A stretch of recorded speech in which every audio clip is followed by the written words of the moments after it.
त्रयस्त्रिंशः सर्गः। सोऽवतीर्यद्रुमात्तस्माद्विद्रुमप्रतिमाननः विनीतवेषः कृपणः प्रणिपत्योपसृत्य च तामब्रवीन्महातेजा हनुमान्मारुतात्मजः। शिरस्यञ्जलिमाधाय सीतां मधुरया गिरा कानुपद्मपलाशाक्षी क्लिष्टकौशेयवासिनी द्रुमस्य शाखामालम्ब्य तिष्ठसि त्वमनिन्दिते। किमर्थं तव नेत्राभ्यां वारिस्रवति शोकजं पुण्डरीकपलाशाभ्यां विप्रकीर्णमिवोदकम्। सुराणामसुराणां वा नागगन्धर्वरक्षसां यक्षाणां किन्नराणां वा का त्वं भवसि शोभने। का त्वं भवसि रुद्राणां मरुतां वा वरानने। वसूनां हि वरारोहे देवता प्रतिभासि मे। किन्नु चन्द्रमसाहीना पतिता विबुधालयात् रोहिणी ज्योतिषां श्रेष्ठा श्रेष्ठा सर्वगुणान्विता। का त्वं भवसि कल्याणी त्वमनिन्दितलोचने।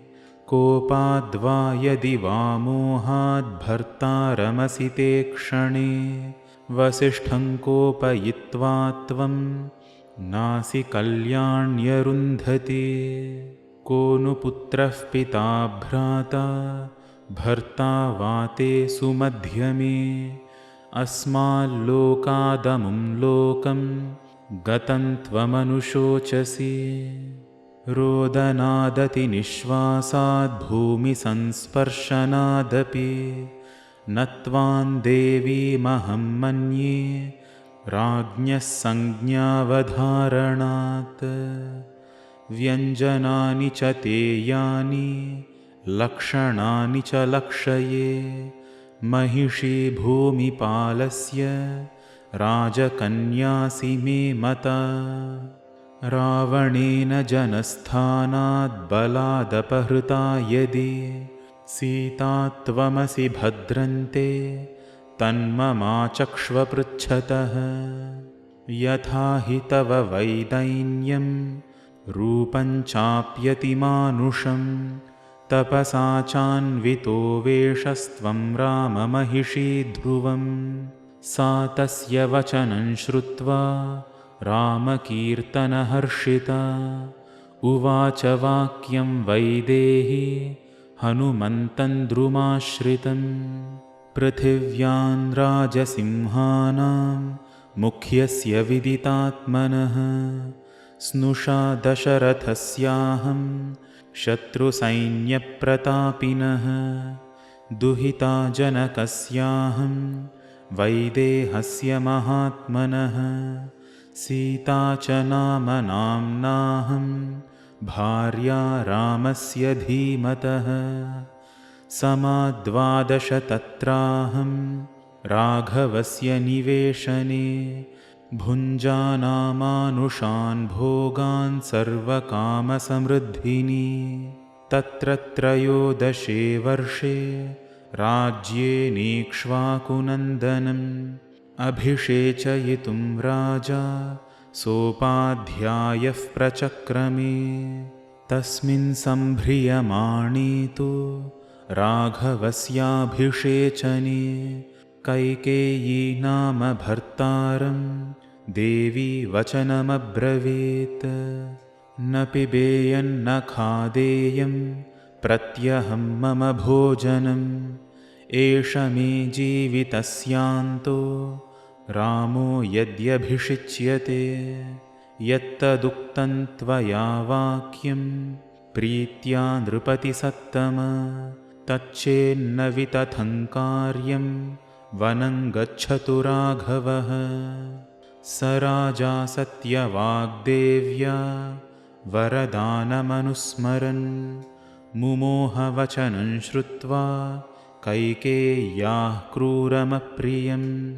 ततस्तु स्थविरो राजा सत्ये धर्मे व्यवस्थितः ज्येष्ठं यशस्विनं पुत्रं रुदन् राज्यमयाचत। स पितुर्वचनं श्रीमानभिषेकात् परं प्रियं मनसा पूर्वमासाद्य वाचा प्रतिगृहीतवान्। दद्यान्न प्रतिगृह्णीयान्न ब्रूयात् किञ्चिदप्रियम् अपि जीवितहेतोर्वा रामः सत्यपराक्रमः। स विहायोत्तरीयाणि महार्हाणि महायशाः विसृज्य मनसा राज्यं जनन्यैमान् समादिशत्। साहन्तस्याग्रतस्तूर्णं प्रस्थिता वनचारिणी न हि मेतेन हीनाय वासस्वर्गेऽपि रोचते। प्रागेव तु महाभागः सौमित्रिर्मित्रनन्दनः पूर्वजस्यानुयात्रार्थे द्रुमचीरैरलङ्कृतः। ते वयं भर्तुरादेशं बहुमान्यदृढव्रताः प्रविष्टा स्म पुरा दृष्टं वनं गम्भीरदर्शनम्। वसतो दण्डकारण्ये तस्याहममितौजसः रक्षसापहृता भार्या रावणेन दुरात्मना।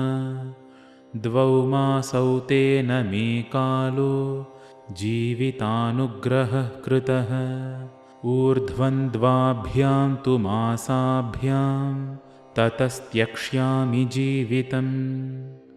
इत्यार्षे श्रीमद् रामायणे सुन्दरकाण्डे 33 सर्गः। 34 सर्गः। तस्यास्तद्वचनं श्रुत्वा हनुमान् हरियूथपः दुःखाद्दुःखाभिभूतायाः सान्त्वमुत्तरमब्रवीत्। अहं रामस्य सन्देशाद्देवि दूतस्तवागतः वैदेहि कुशली रामस्त्वां च कौशलमब्रवीत्।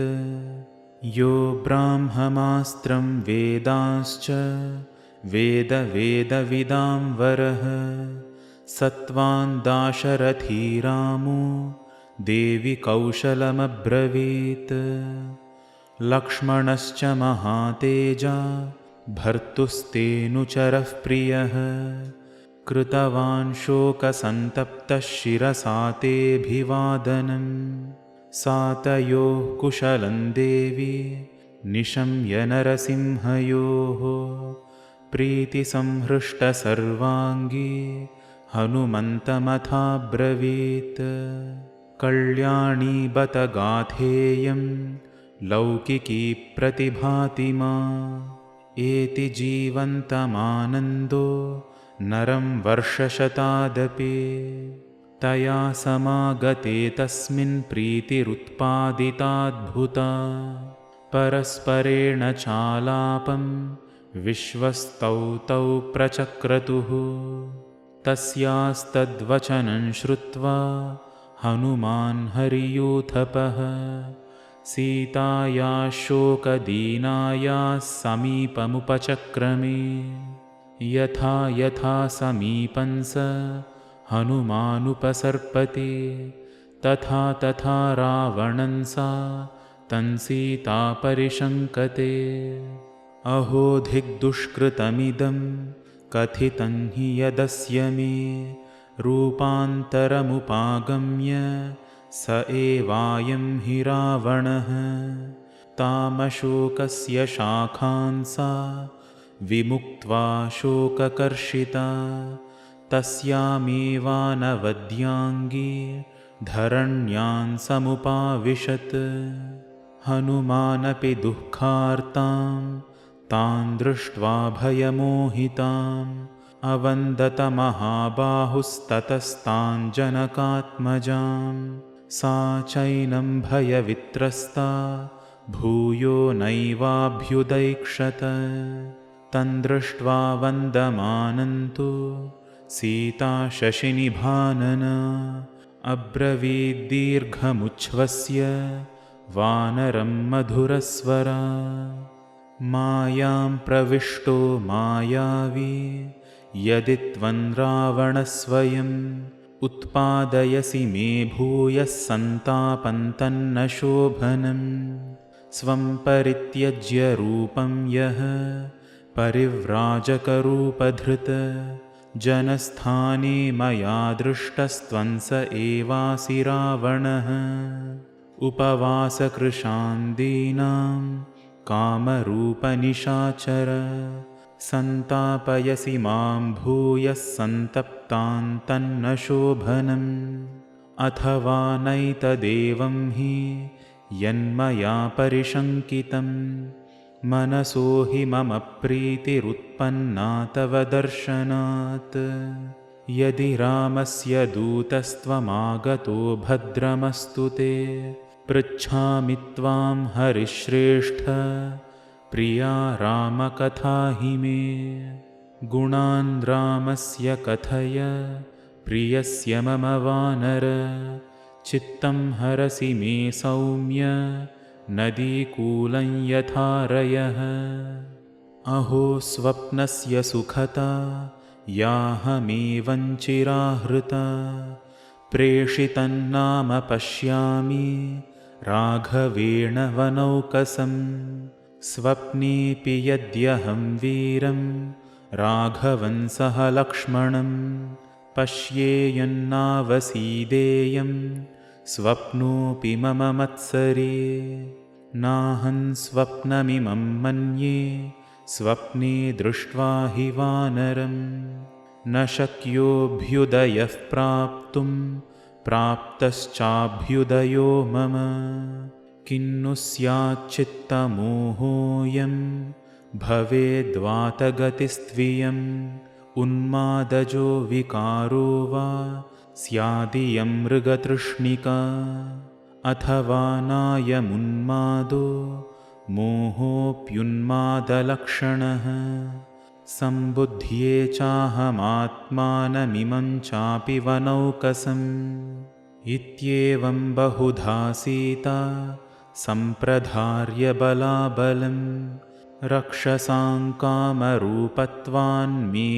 तं राक्षसाधिपम् एतां बुद्धिं तदा कृत्वा सीता सा तनुमध्यमा न प्रतिव्याजहाराथ वानरञ्जनकात्मजा सीतायाश्चिन्तितं बुद्ध्वा हनुमान् मारुतात्मजः श्रोत्रानुकूलैर्वचनैस्तदा तं सम्प्रहर्षयत् आदित्य इव तेजस्वी लोककान्तः शशी यथा राजा सर्वस्य लोकस्य देवो वैश्रवणो यथा विक्रमेणोपपन्नश्च यथा विष्णुर्महायशाः सत्यवादी मधुरवाग्देवो वाचस्पतिर्यथा रूपवान् सुभगः श्रीमान् कन्दर्प इव मूर्तिमान् स्थानक्रोधः प्रहर्ता च श्रेष्ठो लोके महारथः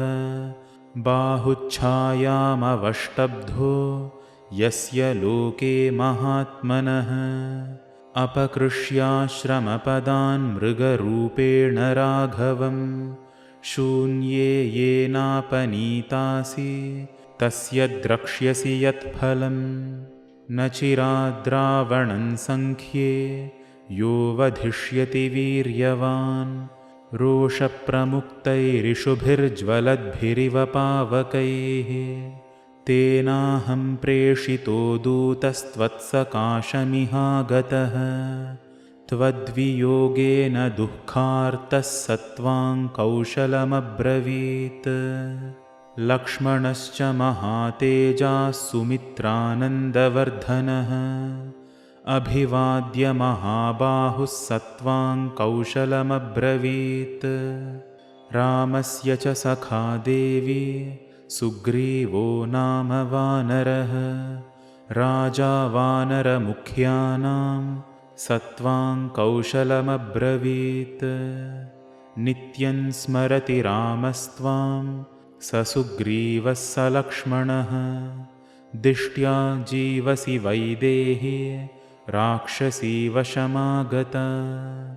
न चिराद्द्रक्ष्यसे रामं लक्ष्मणं च महाबलं मध्ये वानरकोटीनां सुग्रीवं चामितौजसम्।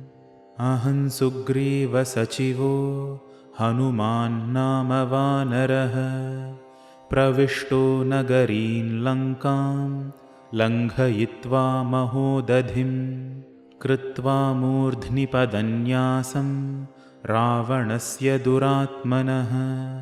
त्वां द्रष्टुमुपयातोऽहं समाश्रित्य पराक्रमम्। नाहमस्मि तथा देवी यथा मामवगच्छसि विशङ्कात्यज्यतामीशा श्रद्धत्स्व वदतो मम। इत्यार्षे श्रीमद् रामायणे सुन्दरकाण्डे 34 सर्गः। 35 सर्गः। तां तु रामकथां श्रुत्वा वैदेही वानरर्षभात् उवाच वचनं सान्त्वमिदं मधुरया गिरा। क्व ते रामेण संसर्गः कथं जानासि लक्ष्मणं वानराणां नराणां च कथमासीत् समागमः। यानि रामस्य लिङ्गानि लक्ष्मणस्य च वानर तानि भूयः समाचक्ष्व न मां शोकः समाविशेत्। कीदृशं तस्य संस्थानं रूपं रामस्य कीदृशं कथमूरु कथं बाहु लक्ष्मणस्य च शंसमे। एवमुक्तस्तु वैदेह्या हनुमान् मारुतात्मजः ततो रामं यथा तत्त्वमाख्यातुमुपचक्रमे। जानन्ति बत दिष्ट्या मां वैदेहि परिपृच्छसि भर्तुः कमलपत्राक्षी संस्थानं लक्ष्मणस्य च। यानि रामस्य चिह्नानि लक्ष्मणस्य च यानि वै लक्षितानि विशालाक्षी वदतः शृणुतानि मे। रामः कमलपत्राक्षः सर्वसत्त्वमनोहरः रूपदाक्षिण्यसम्पन्नः प्रसूतो जनकात्मजे। तेजसादित्यसङ्काशः क्षमया पृथिवी समः बृहस्पतिसमो बुद्ध्या यशसा वासवोपमः। रक्षिता जीवलोकस्य स्वजनस्य च रक्षिता रक्षिता स्वस्य वृत्तस्य धर्मस्य च परन्तपः। रामो भामिनि लोकस्य चातुर्वर्ण्यस्य रक्षिता मर्यादानां च लोकस्य कर्ता कारयिता च सः। अर्चिष्मानर्चितोत्यर्थं ब्रह्मचर्यव्रते स्थितः साधूनामुपकारज्ञः प्रचारज्ञश्च कर्मणां। राजविद्याविनीतश्च ब्राह्मणानामुपासिता श्रुतवान् शीलसम्पन्नो विनीतश्च परन्तपः।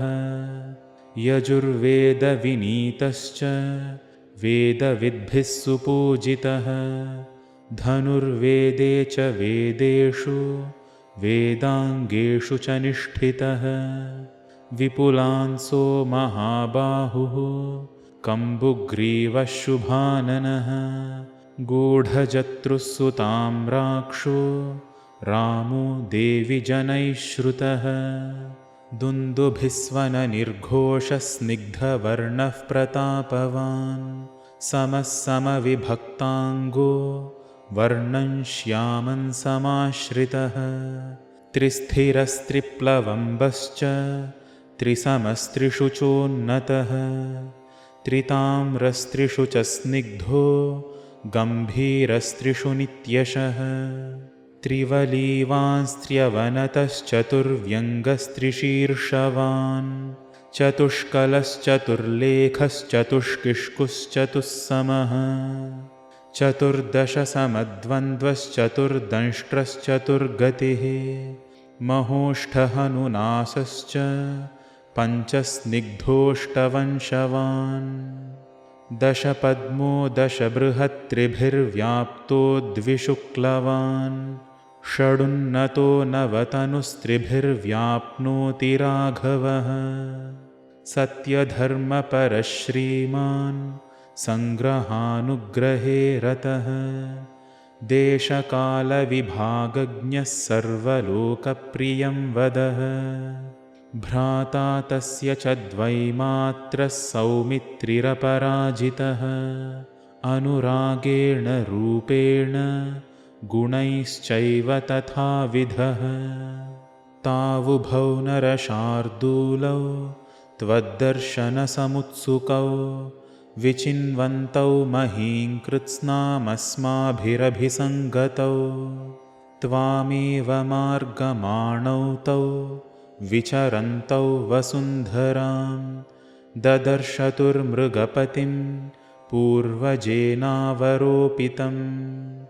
ऋष्यमूकस्य पृष्ठे तु बहुपादपसङ्कुले भ्रातुर्भयार्तमासीनं सुग्रीवं प्रियदर्शनं वयं तु हरिराजन्तं सुग्रीवं सत्यसङ्गरं परिचर्यास्महे राज्यात् पूर्वजेनावरोपितं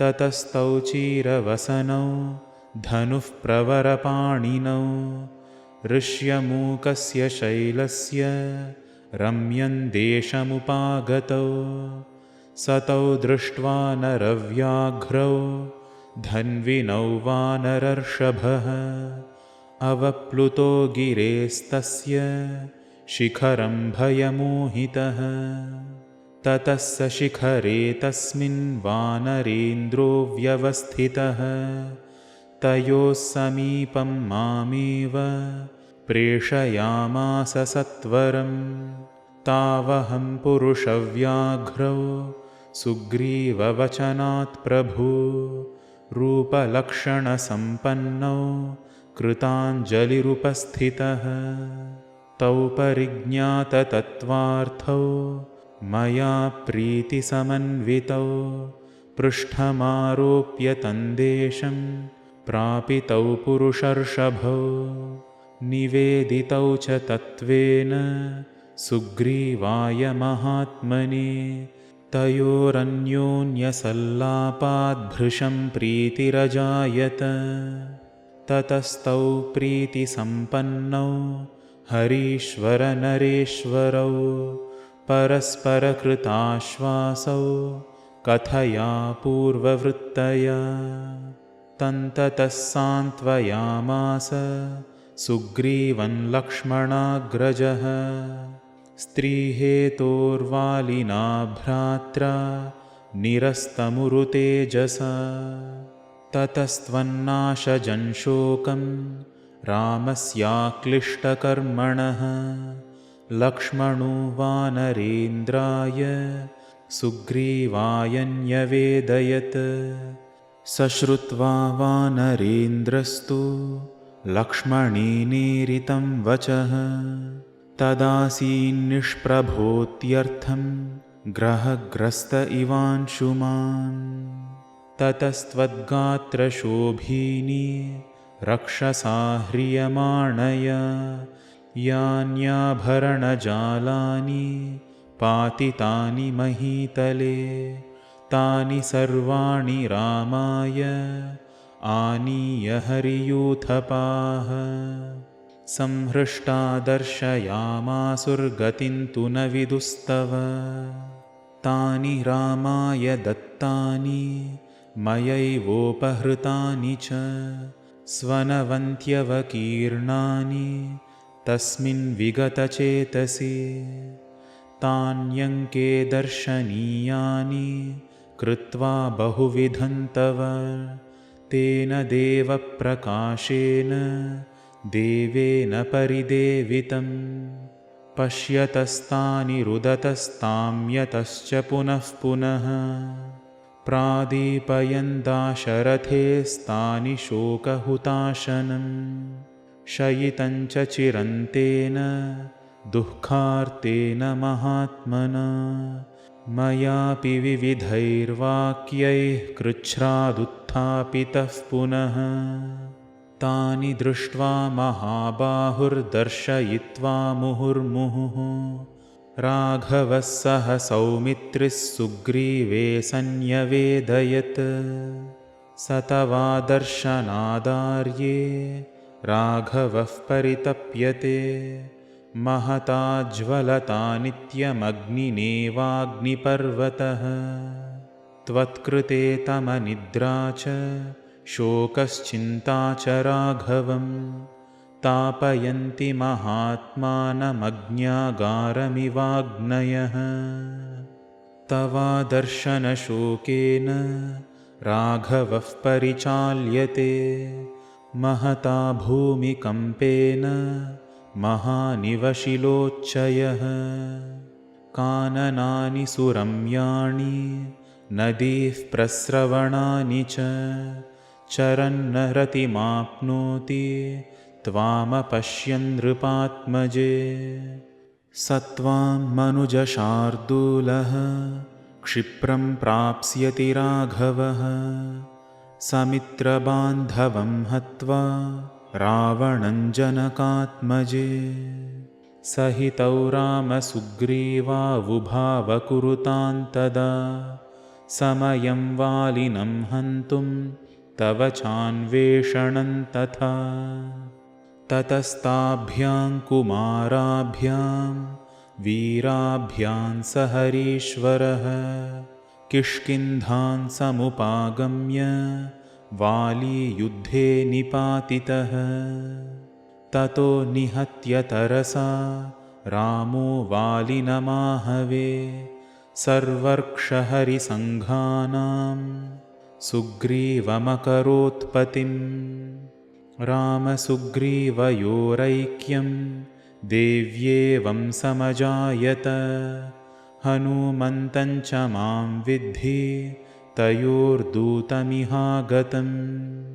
स्वराज्यं प्राप्य सुग्रीवः समानीय हरीश्वरान् त्वदर्थं प्रेषयामास दिशो दशमहाबलान् आदिष्टावानरेन्द्रेण सुग्रीवेण महौजसा अद्रिराजप्रतीकाशाः सर्वतः प्रस्थिता महीं ततस्ते मार्गमाणा वै सुग्रीववचनातुराः चरन्ति वसुधां कृत्स्नां वयमन्ये च वानराः अङ्गदो नाम लक्ष्मीवान् वालिसूनुर्महाबलः प्रस्थितः कपिशार्दूलस्त्रिभागबलसंवृतः तेषान्नो विप्रणष्टानां विन्ध्ये पर्वतसत्तमे भृशं शोकपरीतानामहोरात्रगणागताः ते वयं कार्यनैराश्यात् कालस्यातिक्रमेण च भयाच्च कपिराजस्य प्राणास्त्यक्तुं व्यवस्थिताः विचिन्त्य वनदुर्गाणि गिरिप्रस्रवणानि च अनासाद्य पदं देव्याः प्राणास्त्यक्तुं समुद्यताः दृष्ट्वा प्रायोपविष्टांश्च सर्वान् वानरपुङ्गवान् भृशं शोकार्णवे मग्नः पर्यदेवयदङ्गदः तव नाशं च वैदेही वालिनश्च वधं तथा प्रायोपवेशमस्माकं मरणं च जटायुषः तेषान्न स्वामि सन्देशान् निराशानां मुमूर्षतां कार्यहेतोरिवायातः शकुनिर्वीर्यवान् महान् गृध्रराजस्य सोदर्यः सम्पातिर्नाम गृध्रराट् श्रुत्वा भ्रातृवधं कोपादिदं वचनमब्रवीत् यवीयान् केन मे भ्राता हतः क्वच निपातितः एतदाख्यातुमिच्छामि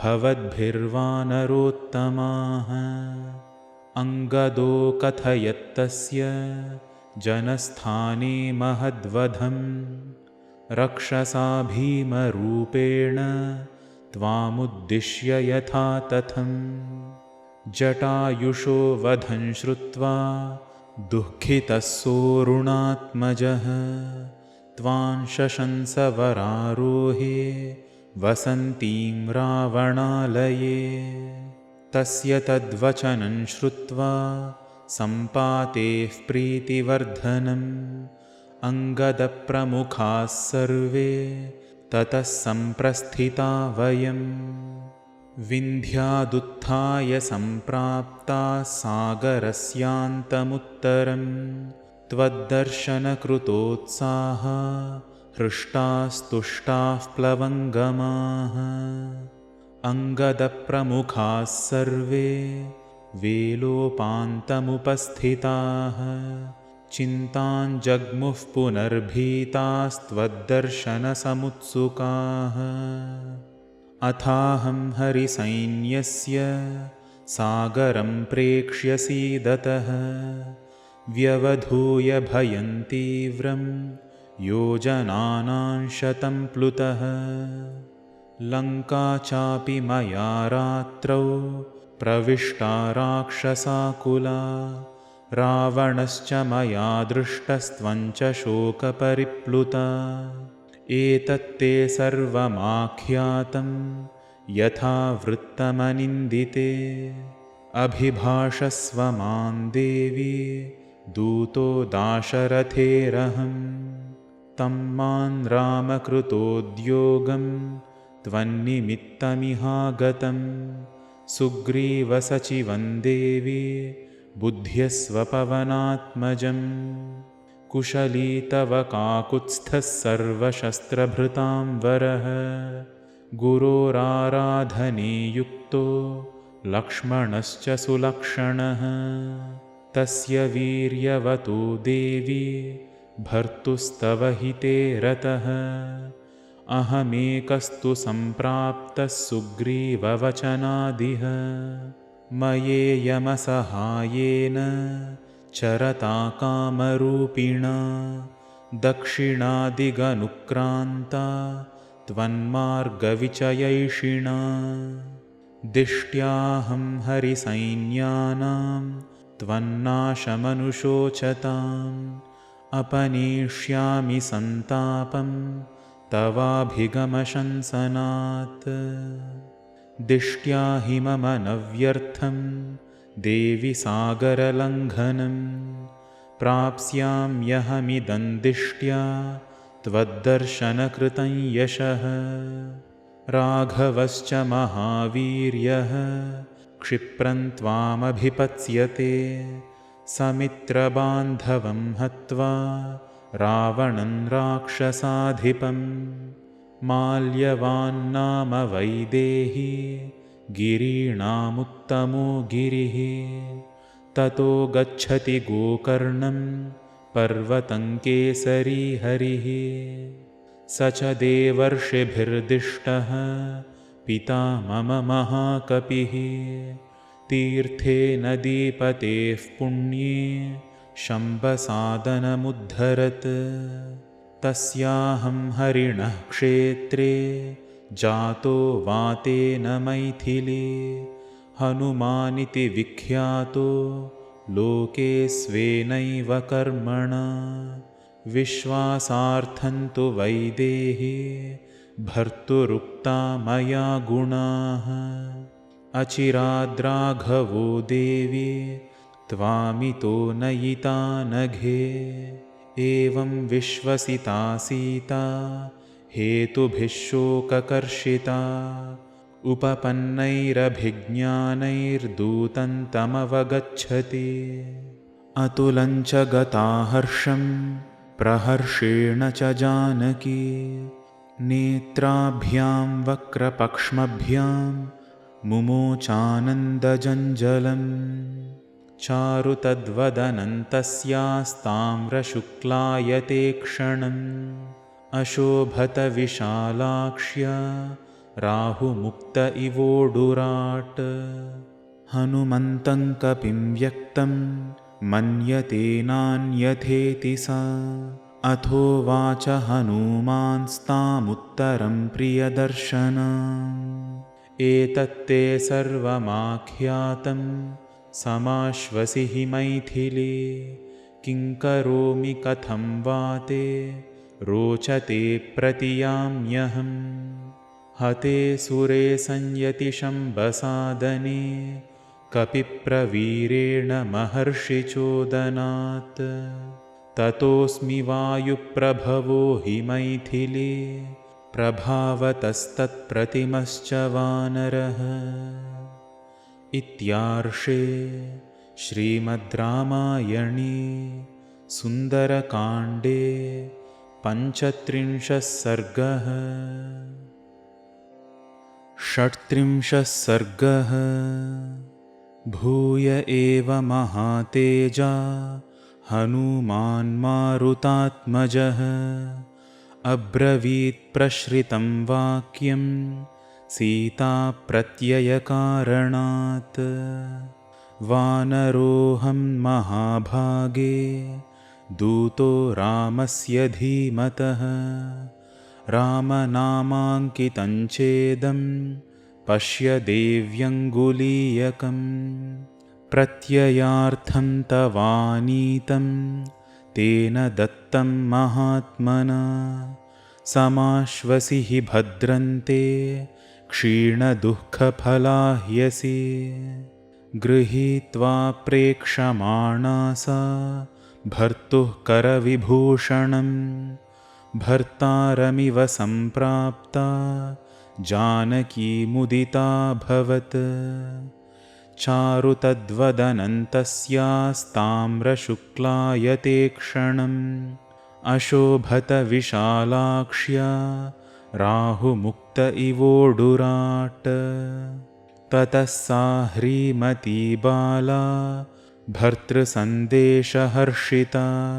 परितुष्टा प्रियं कृत्वा प्रशशंस महाकपिम्। विक्रान्तस्त्वं समर्थस्त्वं प्राज्ञस्त्वं वानरोत्तम। येनेदं राक्षसपदं त्वयैकेन प्रदर्शितम्। शतयोजनविस्तीर्णः सागरो मकरालयः। विक्रमश्लाघनीयेन क्रमता गोष्पदीकृतः। न हि त्वां प्राकृतं मन्ये वानरं वानरर्षभ। यस्य ते नास्ति सन्त्रासो रावणान्नापि सम्भ्रमः। अर्हसे च कपिश्रेष्ठ मया समभिभाषितुं। यद्यसि प्रेषितस्तेन रामेण विदितात्मना। प्रेषयिष्यति दुर्धर्षो रामो न ह्यपरीक्षितं। पराक्रममविज्ञाय मत्सकाशं विशेषतः। दिष्ट्या सकुशली रामो धर्मात्मा सत्यसङ्गरः। लक्ष्मणश्च महातेजा सुमित्रानन्दवर्धनः। कुशली यदि काकुत्स्थः किन्नु सागरमेखलां महीं दहति कोपेन युगान्ताग्निरिवोत्थितः अथवा शक्तिमन्तौ तौ सुराणामपि निग्रहे ममैव तु न दुःखानामस्ति मन्ये विपर्ययः कच्चिन्न व्यथितो रामः कच्चिन्न परितप्यते उत्तराणि च कार्याणि कुरुते पुरुषोत्तमः कच्चिन्न दीनसम्भ्रान्तः कार्येषु च न मुह्यते कच्चित् पुरुषकार्याणि कुरुते नृपतेः सुतः द्विविधं त्रिविधोपायमुपायमपि सेवते विजिगीषुः सुहृत्कच्चिन्मित्रेषु च परन्तपः कच्चिन्मित्राणि लभते मित्रैश्चाप्यभिगम्यते कच्चित् कल्याणमित्रश्च मित्रैश्चापि पुरस्कृतः कच्चिदाशास्ति देवानां प्रसादं पार्थिवात्मजः कच्चित् पुरुषकारञ्च दैवञ्च प्रतिपद्यते कच्चिन्न विगतस्नेहः विवासान्मयि राघवः कच्चिन्मां व्यसनादस्मान्मोक्षयिष्यति वानर सुखानामुचितो नित्यमसुखानामनूचितः दुःखमुत्तरमासाद्य कच्चिद्रामो न सीदति कौसल्यायास्तथा कच्चित् सुमित्रायास्तथैव च अभीक्ष्णं श्रूयते कच्चित् कुशलं भरतस्य च मन्निमित्तेन मानार्हः कच्चिच्छोकेन राघवः कच्चिन्नान्यमना रामः कच्चिन्मां तारयिष्यति कच्चिदक्षौहिणीं भीमां भरतो भ्रातृवत्सलः ध्वजिनीं मन्त्रिभिर्गुप्तां प्रेषयिष्यति मत्कृते वानराधिपतिः श्रीमान् सुग्रीवः कच्चिदेष्यति मत्कृते हरिभिर्वीरैर्वृतो दन्तनखायुधैः कच्चिच्च लक्ष्मणः शूरः सुमित्रानन्दवर्धनः अस्त्रविच्छरजालेन राक्षसान् विधमिष्यति रौद्रेण कच्चिदस्त्रेण ज्वलतानि हतन्रणे द्रक्ष्याम्यल्पेण कालेन रावणं ससुहृज्जनं कच्चिन्न तद्धेमसमानवर्णं तस्याननं पद्मसमानगन्धे मया विना शुष्यति शोकदीनं जलक्षये पद्ममिवातपेन धर्मापदेशात्यजतश्च राज्यं माञ्चाप्यरण्यन्नयतः पदातिं नासीद्व्यथा यस्य न भीर्न शोकः कच्चित् सधैर्यं हृदये करोति न चास्य माता न पिता च नान्यः स्नेहाद्विशिष्टोऽस्ति मया समो वा तावत्त्वहं दूतजिजीविषेयं यावत् प्रवृत्तिं शृणुयां प्रियस्य इतीव देवी वचनं महार्थं तं वानरेन्द्रं मधुरार्थमुक्त्वा श्रोतुं पुनस्तस्य वचोभिरामं रामार्थयुक्तं विरराम रामा सीताया वचनं श्रुत्वा मारुतिर्भीमविक्रमः शिरस्यञ्जलिमाधाय वाक्यमुत्तरमब्रवीत् न त्वामिहस्थां जानीते रामः कमललोचने तेन त्वान्नानयत्याशु शचीमिव पुरन्दरः श्रुत्वैव तु वचो मह्यं क्षिप्रमेष्यति राघवः चमूं प्रकर्षन् महतीं हरिऋक्षगणसङ्कुलाम् विष्टम्भयित्वा बाणौघैरक्षोभ्यं वरुणालयं करिष्यति पुरीं लङ्कां काकुत्स्थः शान्तराक्षसाम् तत्र यद्यन्तरां मृत्युर्यदि देवाः सहासुराः स्थास्यन्ति पथि रामस्य सतानपि वधिष्यति तवादर्शनजेनार्ये शोकेन स परिप्लुतः न शर्म लभते रामः सिंहार्दित इव द्विपः मलयेन च विन्ध्येन मेरुणा मन्दरेण च दुर्धरेण च ते देवी शपे मूलफलेन च यथा सुनयनं वल्गो बिम्बोष्ठं चारुकुण्डलं मुखं द्रक्ष्यसि रामस्य पूर्णचन्द्रमिवोदितं क्षिप्रं द्रक्ष्यसि वैदेही रामं प्रस्रवणी गिरौ शतक्रतुमिवासीनं नागराजस्य मूर्धनि न मांसन् राघवो भुङ्क्ते न चापि मधुसेवते वन्यं सुविहितं नित्यं भक्तमश्नाति पञ्चमम् नैव दंशान्न मशकान्न कीटान्न सरीसृपान् राघवोपनयेद्गात्रात् त्वद्गतेनान्तरात्मना नित्यं ध्यानपरो रामो नित्यं शोकपरायणः नान्यच्चिन्तयते किञ्चित् स तु कामवशं गतः अनिद्रः सततं रामः सुप्तोऽपि च नरोत्तमः सीतेति मधुरां वाणीं व्याहरन् प्रतिबुध्यते दृष्ट्वा फलं वा पुष्पं वा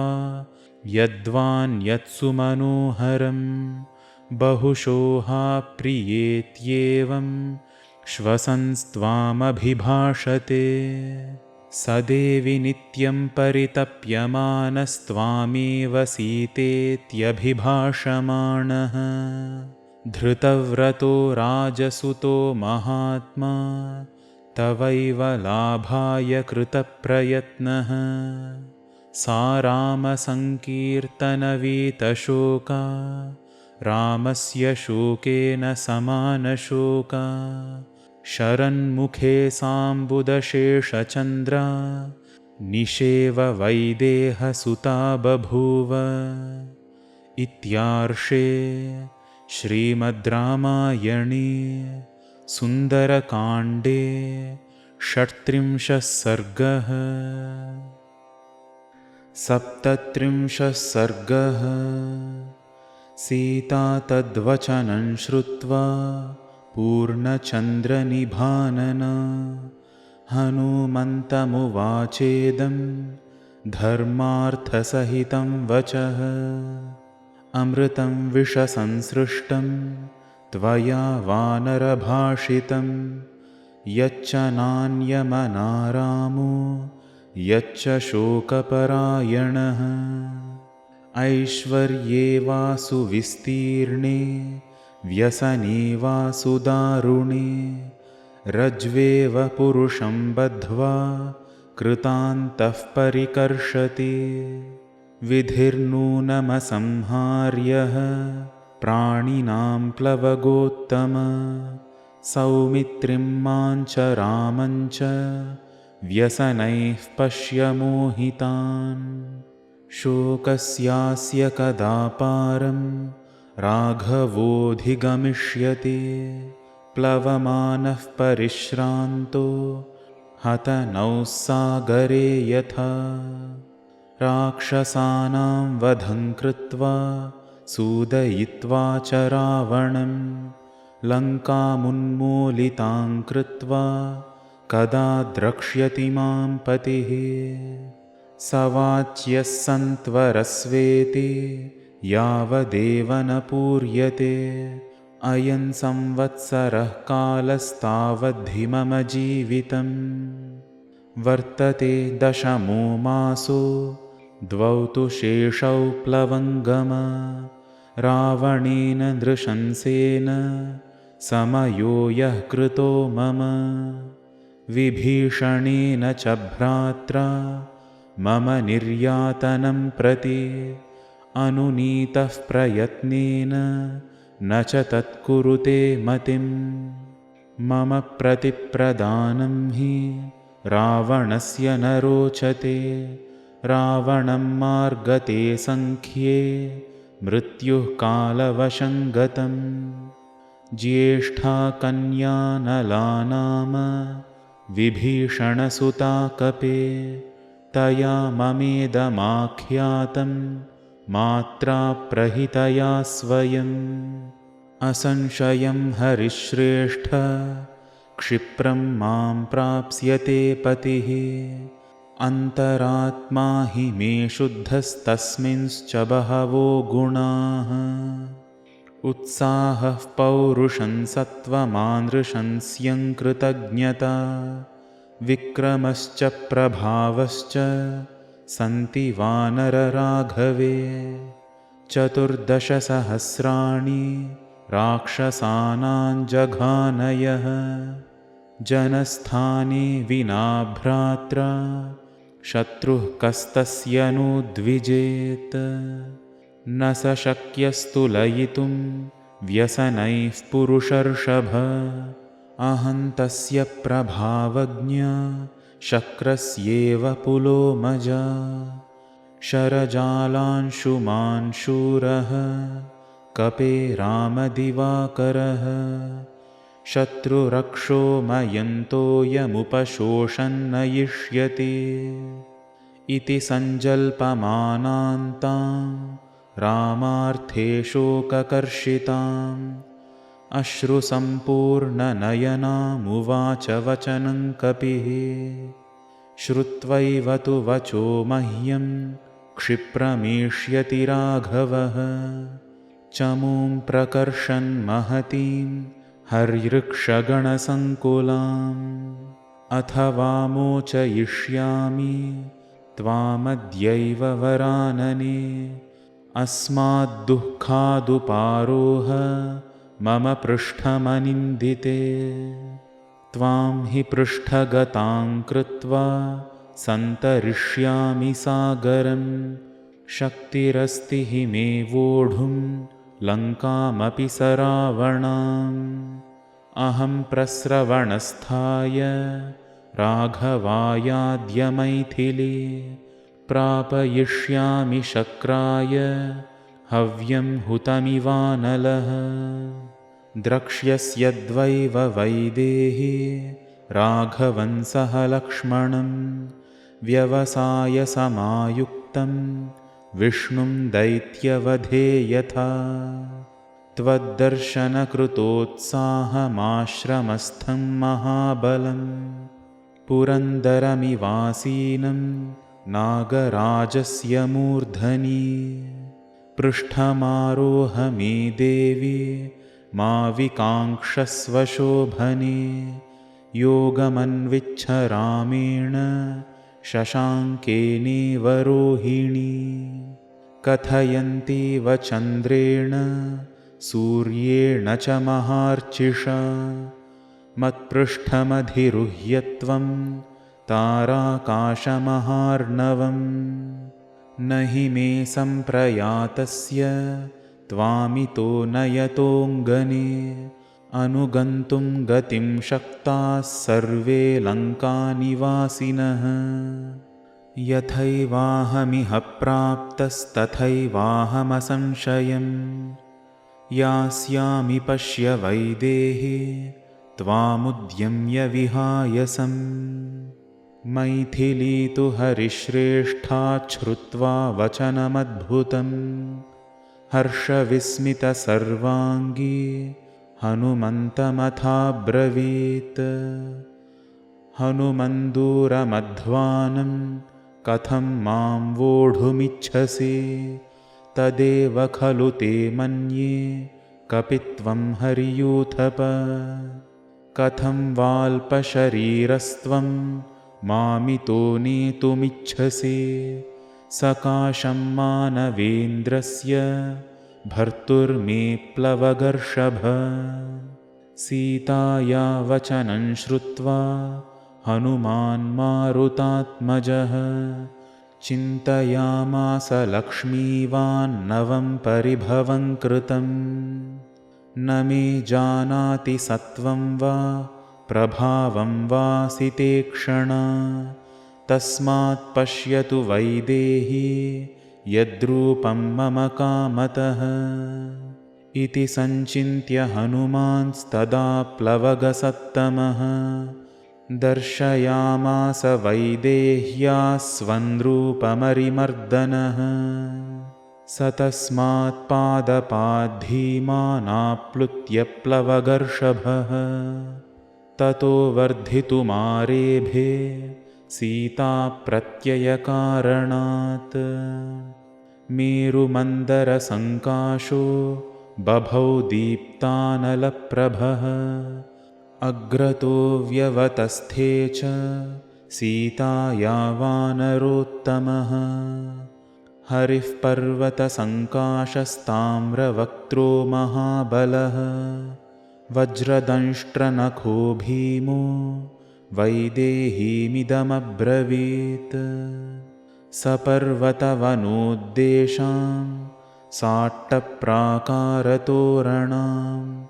लङ्कामिमां सनाथां वा नयितुं शक्तिरस्ति मे तदवस्थाप्यतां बुद्धिरलं देवि विकाङ्क्षया विशोकं कुरु वैदेही राघवं सह लक्ष्मणं तं दृष्ट्वा चलसङ्काशमुवाच जनकात्मजा पद्मपत्रविशालाक्षी मारुतस्यौरसंसुतं तव सत्वं बलं चैव विजानामि महाकपे वायोरिव गतिं चैव तेजश्चाग्निरिवाद्भुतम् प्राकृतोऽन्यः कथञ्चेमां भूमिमागन्तुमर्हति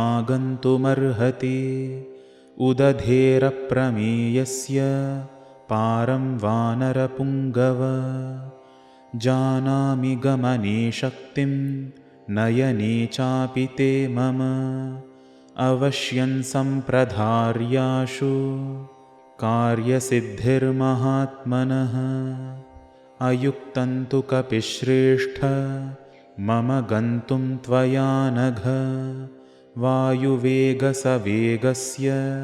वेगो मां मोहयेत्तव अहमाकाशमापन्ना ह्युपर्युपरि सागरं प्रापतेयं हि ते पृष्ठाद्भयाद्वेगेन गच्छतः पतिता सागरे चाहं तिमिनक्रझषाकुले भवेयमाशु विवशा यादसामन्नमुत्तमम् न च शक्ष्ये त्वया सार्धं गन्तुं शत्रुविनाशन कलत्रवति सन्देहस्त्वय्यपि स्यादसंशयः ह्रियमाणान् तु मां दृष्ट्वा राक्षसा भीमविक्रमाः अनुगच्छेयुरादिष्टा रावणेन दुरात्मना तैस्त्वं परिवृतः शूरैः शूलमुद्गरपाणिभिः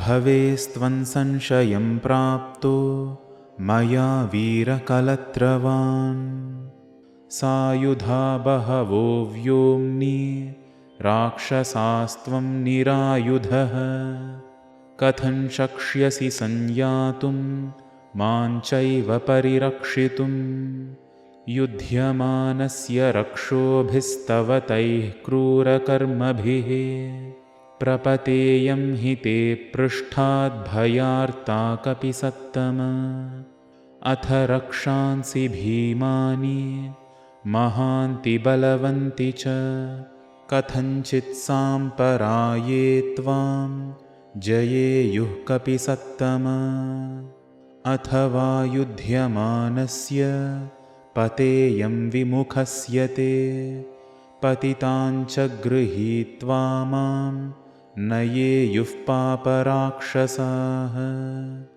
मां वा हरेयुस्त्वद्धस्ताद्विषसेयुरथापि वा अव्यवस्थौ हि दृश्येते युद्धे जयपराजयौ अहं वापि विपद्येयं रक्षोभिरभितर्जिता त्वत्प्रयत्नो हरिश्रेष्ठ भवेन्निष्फल एव तु कामं त्वमसि पर्याप्तो निहन्तुं सर्वराक्षसान् राघवस्य यशो हि ये त्वया शस्तैस्तु राक्षसैः अथवादाय रक्षांसि न्यसेयुः संवृते हि माम् यत्र ते नाभिजानीयुर्हरयो नापि राघवौ आरम्भस्तु मदर्थोऽयं ततस्तव निरर्थकः